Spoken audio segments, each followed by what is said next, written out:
बणी अधूर ਤੋਂ ਇਸ ਜਗ ਤੇ ਜੋੜੀ ਨਰ ਤੇ ਨਾਰ ਦੀ ਦੋ ਦਿਲਾਂ ਵਿੱਚ ਜੋਤ ਸਾਂਝੀ ਏਕਤਾ ਤੇ ਪਿਆਰ ਦੀ ਗ੍ਰਸਤ ਵਿੱਚ ਇਹ ਜਨਮ ਲਿੱਤਾ ਹਰ ਵਲੀ ਅਵਤਾਰ ਨੇ ਸਮਝਾਇਆ ਨਹੀਂ ਸੱਚ ਲੇਕਿਨ ਕੱਚ ਦੇ ਸੰਸਾਰ ਨੇ ਗ੍ਰਸਤ ਮਾਰਗ ਸਭ ਤੋਂ ਉੱਚਾ ਸਬਦਾ ਹੀ ਆਦੇਸ਼ ਹੈ ਗੁਰੂ ਦੀ ਕਿਰਪਾ ਨਾਲ ਜੋੜੀ ਕਰ ਰਹੀ ਅੱਜ ਪ੍ਰਵੇਸ਼ ਹੈ ਤਨ ਤੇ ਮਨ ਦੇ ਨਾਲ ਜੋ ਵੀ ਗ੍ਰਸਤ ਨੂੰ ਅਪਣਾਏਗਾ अवतार गुरु दा वचन मन के जगते शोभा पाएगा। साध संगत जी प्यार से कहना धन्यकार जी।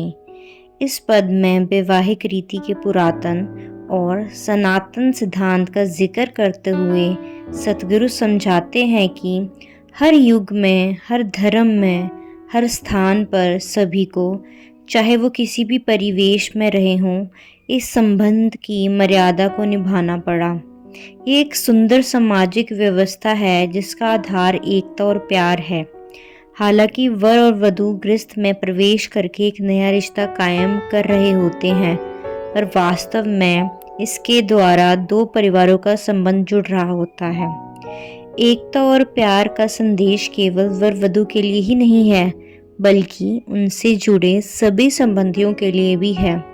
यहाँ तक कि ऋषि मुनि और बलि पीरों ने भी इस कर्तव्य का अनुसरण किया है। विडंबना यह है कि इस संबंध की गरिमा और श्रेष्ठता को न समझते हुए लोगों ने इसके सच्चे आध्यात्मिक आधार के स्थान पर इसके कांच समान भौतिक पहलू को ही प्राथमिकता देनी शुरू कर दी है।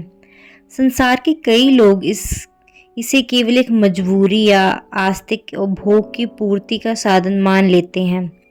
गृहस्थ मार्ग को उत्तम स्थान देते हुए सतगुरु यह भी स्थापित कर रहे हैं कि इस विवाह से साक्षी वह समय है जिनके द्वारा निर्धारित मर्यादा के साथ ही ये विवाह सत्संग में आयोजित हो रहा है।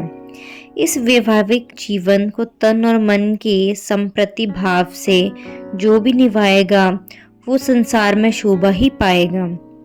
आजकल अक्सर देखा जाता है कि कमिटमेंट का स्तर कम होता जा रहा है। प्रतिबद्धता का अर्थ ये नहीं कि किसी प्रकार का शोषण सहा जाए या अपनी बात को ना कहा जाए, बल्कि प्रतिबद्धता शब्द से सतगुरु हमें ये समझा रहे हैं कि हम एक दूसरे को बहुत अधिक जज ना करें, अर्थात छोटी छोटी बातों में तुलना, अपेक्षा और निंदा से बचें। हर व्यक्ति एक अलग व्यक्तित्व और स्वभाव का स्वामी होता है। अगर हम एक दूसरे को बेनिफिट ऑफ डाउट लेते हैं तो रिश्ते को निभाना सरल हो जाता है।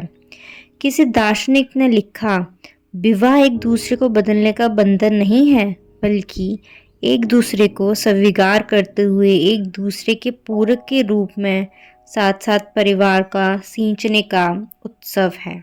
सासंग जी प्यार से कहना धन्यकार जी।